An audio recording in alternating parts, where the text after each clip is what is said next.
La hermanita ya está sintiéndolo, ya le picaron los oídos. Ahí esa sensación en los oídos. Ahora vamos con el chocolate.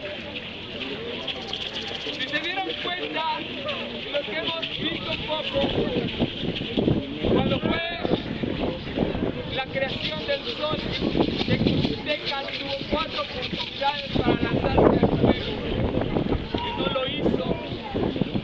Aquí tenemos 4 sabores. Curiosamente solamente uno es dulce. Solo uno. Y es el chocolate.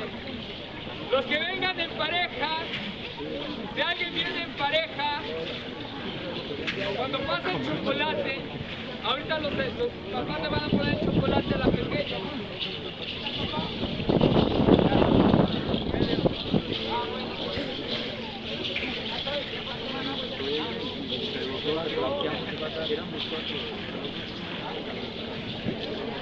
Ay, no se me quita lo picoso, qué horror. ¿No? No, ¿eh? Estás jalando mucho.